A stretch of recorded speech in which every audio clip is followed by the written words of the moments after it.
Archangel Michael says, the old lady who waves at you every morning isn't real. No one else can see her, but she sees your. There is a quiet and constant observer in your life, a silent, spectral presence you have grown so used to that you have dismissed it as a simple quirk of your daily routine, a harmless old woman from the neighborhood.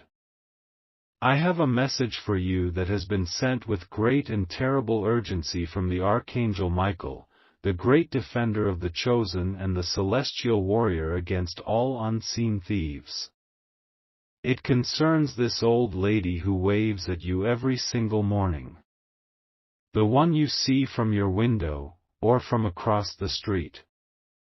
The one with the kind, wrinkled, and knowing smile. He says this to you now, and I command your spirit to listen and not be afraid, for I am with you. She is not real. No one else in your life, not your family, not your neighbors, can see her. But she sees you. And more than that, she sees your magnificent, invisible crown. And she is trying, with all the patient, ancient cunning of the underworld, to steal it from your very soul. You must believe me, for your spirit, in its deepest chamber, already knows this to be true. You have always felt that you have a great and magnificent purpose, a divine destiny that is far bigger and more glorious than your current, small, and often frustrating circumstances. This feeling is not arrogance, my child. It is not you being prideful or delusional. It is a holy and sacred memory. It is your soul remembering the divine weight and the golden, shimmering glory of the royal crown you were born with in the spirit realm. That feeling you get of being too much for some people, your dreams too big for them to possibly comprehend, your inner light too bright for their comfort, you were not too much.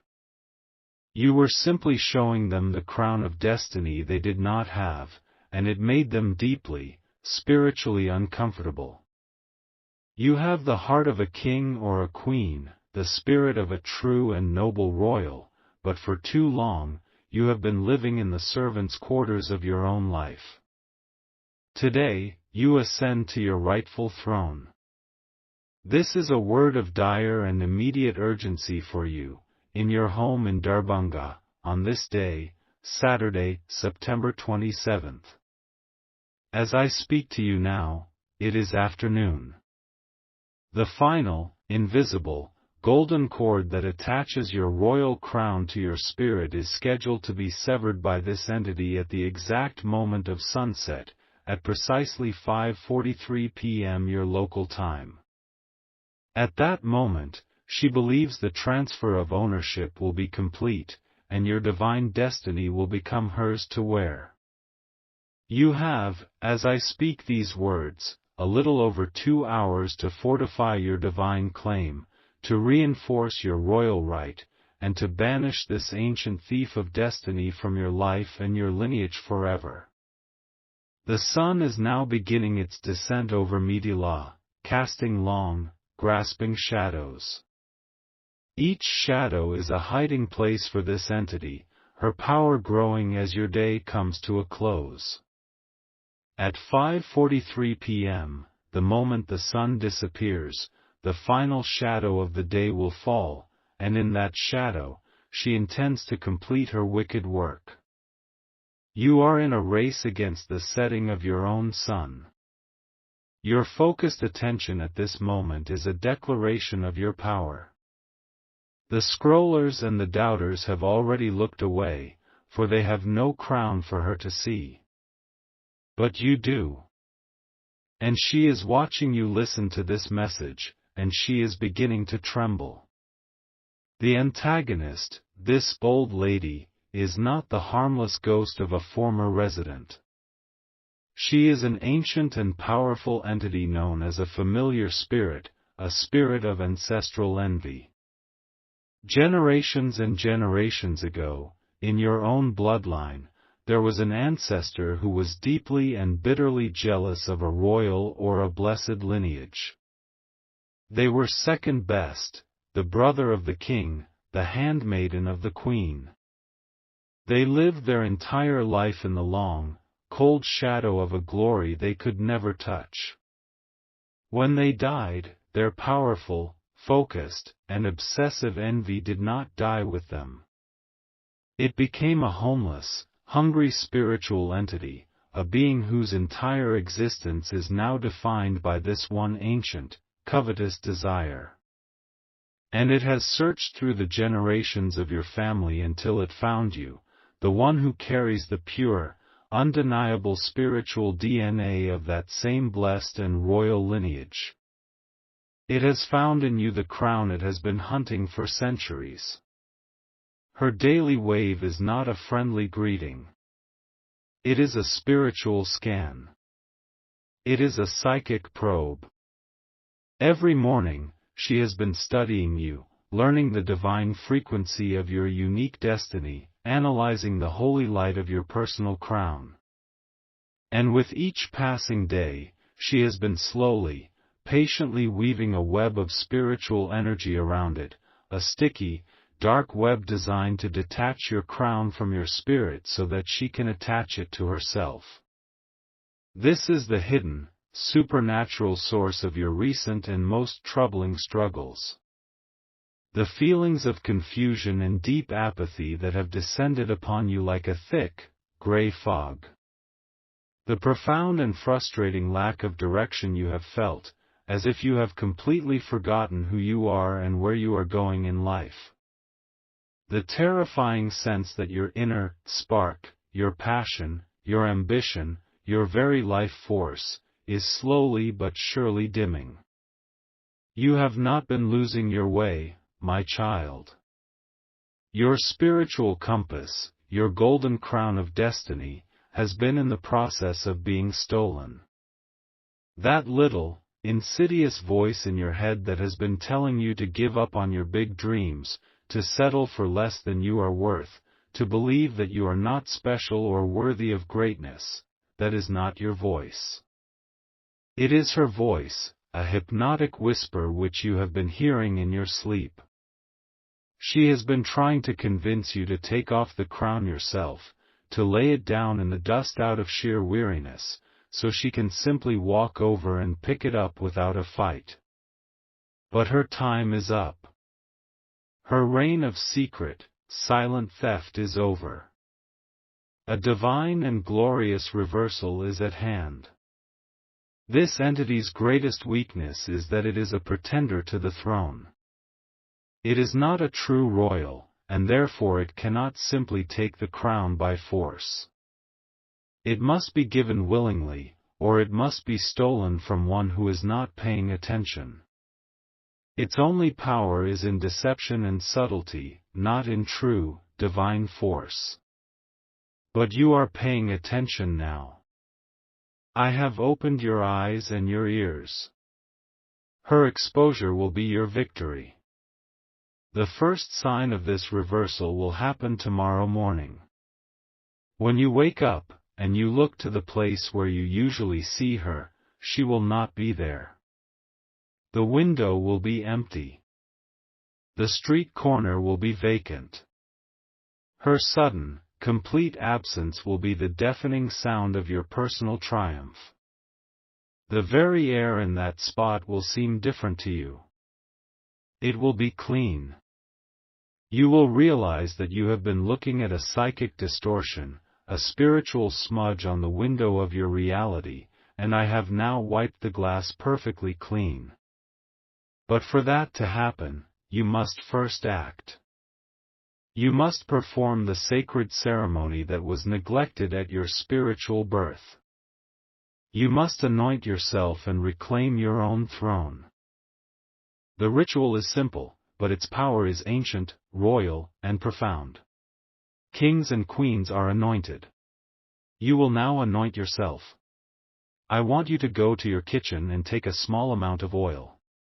It can be olive oil, coconut oil, any cooking oil will do. The oil is a holy symbol of consecration, of blessing, of being set apart for a great purpose. You will place one single, precious drop of this oil on the thumb of your dominant hand. First, you will say your own full name aloud 3 times, followed by the words, "the anointed of God." You are verbally declaring your status. Now, you will use that thumb, that sacred instrument of your will, to make a small, invisible cross on your own forehead, directly between your eyebrows, where your spiritual third eye resides. Then, you will take that same thumb and anoint the very crown of your head, the physical place where your spiritual crown sits. This is an act of holy and defiant self-anointing. It is a reconsecration of your own sacred and undeniable destiny. As you make these marks, you are reminding all of the heavens, and you are serving a final, legal notice to all of hell, to whom this crown truly and eternally belongs. You are not asking for the crown. You are declaring that it has been yours all along. This powerful act will reinforce the golden cord that connects you to your destiny, making it as strong as an iron chain, impossible for her to sever before the sun sets on this day. Stop. Stand up. Straighten your back. Put your shoulders back. Lift your chin. You will not receive this next, critical revelation as a servant, but as a sovereign. Assume the physical posture of the power that is yours by birthright. Let your body teach your mind who is in charge of your life. The time for cowering is over. The time for ruling has begun. Now, cover your ears. Not to block out my voice, but to block out the world's noise. Listen to your own breathing. Your ruach, your spirit breath. The old lady is a dying echo of the past. Your breath is the sound of your present and the undeniable promise of your glorious future. Drown out the sound of her ancient envy with the powerful, living sound of your divine now. Here is the secret within the secret, the truth so cunning it has been hidden even from me until this very moment. The entity is not just trying to steal your crown. She is trying to make a trade. And she has already given you a down payment. A recent string of good luck you have experienced, a small, unexpected financial windfall, a sudden and easy solution to a nagging problem, a period of unusual calm and lack of conflict in your life, was not a blessing from me. It was a gift from her. It was a demonic bribe, a down payment for your crown, cleverly designed to make your spirit complacent, to make you satisfied with small things, to lower your spiritual defenses and make you forget the great and glorious destiny you were born for. The entity has been using your own natural desire for an easy life, to trick you into giving away your glorious one. The recent thoughts you have had, the whispers that say, "I just want a simple life, I'm tired of fighting, maybe my big dreams are foolish after all," these are not your own thoughts. They are the hypnotic, poisonous suggestions, the terms of the trade being offered by the entity in your sleep. This creates a new and terrifyingly urgent situation. At sunset, at 5:43 p.m., the contract for this demonic trade is scheduled to be finalized. The entity's gift, the good luck, has a spiritual string attached to it, a hook in your soul. If you do not consciously and forcefully reject her gift and return it in the spirit realm before the sun sets, your silence, your passive acceptance of her bribe, will be taken as your final assent to the trade. The deal will be sealed. You will lose your great, world-changing destiny, your crown, in exchange for a lifetime of comfortable, pleasant, and utterly meaningless mediocrity. The anointing ritual was a defense. Your next act must be an offense. It must be a formal, verbal rejection of this demonic contract. You are no longer just a king defending his castle, you are a king rejecting a treaty of surrender. Your next action is a legal and financial declaration in the spirit realm. Go to the comments section now. This is you returning the fraudulent goods. Type with the holy indignation of someone who has discovered they have been cheated, the counterfeit is returned. As you type this, you are spiritually mailing her bribe back to her. You are voiding the contract. You are declaring that you are not for sale. As a sign that your rejection has been accepted, you will see an image of a lion or an eagle, traditional symbols of true royalty, within the next hour. You will also encounter something that is a cheap, obvious imitation of a real, quality thing, and you will recognize the difference with a new and profound clarity. Finally, you will find a lost object of great sentimental value, a symbol of the return of your true, authentic treasure. The grand restoration will begin at the moment of your rejection. As you perform this act of renunciation, you will feel the false, hollow piece of the recent good luck lifting from you like a fog. And in its place, a sense of your own raw, untamed, powerful, and slightly dangerous potential will come rushing back into your soul. It will feel like waking up from a pleasant but numbing dream. The restoration will not be a feeling of easy comfort, it will be a feeling of thrilling, authentic, and world-changing power. Your passion will return. Your ambition will reignite. Your big dreams will seem not only possible again, but inevitable. And what of the entity? Tomorrow morning, she will be gone, not just because you have defended your crown, but because you have insulted her by returning her cheap bribe. She will be shamed and defeated, and she will never bother your bloodline again. Listen. A young musician in New Orleans, named Marcus, kept seeing a strange, old man, in a hat tipping his hat to him on his way to his gigs. His career was stalling, and his passion for music was fading into a desire for a stable job. He received a message like this one. He realized that a week before, he had a stroke of luck. He found a vintage, beautiful guitar for a ridiculously cheap price at a pawn shop. He realized this was the bribe. With trembling hands, he did the anointing ritual, and he verbally rejected the easy gift of the guitar, declaring his true destiny was in the music from his own soul, not in an instrument from a stranger. That night, he felt a surge of inspiration and wrote a difficult, complex, but brilliant piece of music, something far beyond his previous skill. He played it at his gig that night. A famous record producer was in the audience and signed him on the spot. He later learned the club was said to be haunted by a failed musician from the 1920s who had traded his genius for an easy life. Do you see? You must reject the counterfeit to receive the authentic. There is someone you know who is on the verge of settling for less than they are worth. Share this video. You are reminding them of their own crown. Now, listen to this message again. The first time, you heard it as a target. The second time, listen to it as a monarch. You will feel the hollowness of the entity's bribe, and you will feel the magnificent weight of your own true crown. If you are ready to reject the trade, to embrace your glorious and challenging destiny, seal it now with this final, royal declaration: I am a sovereign, not a settler.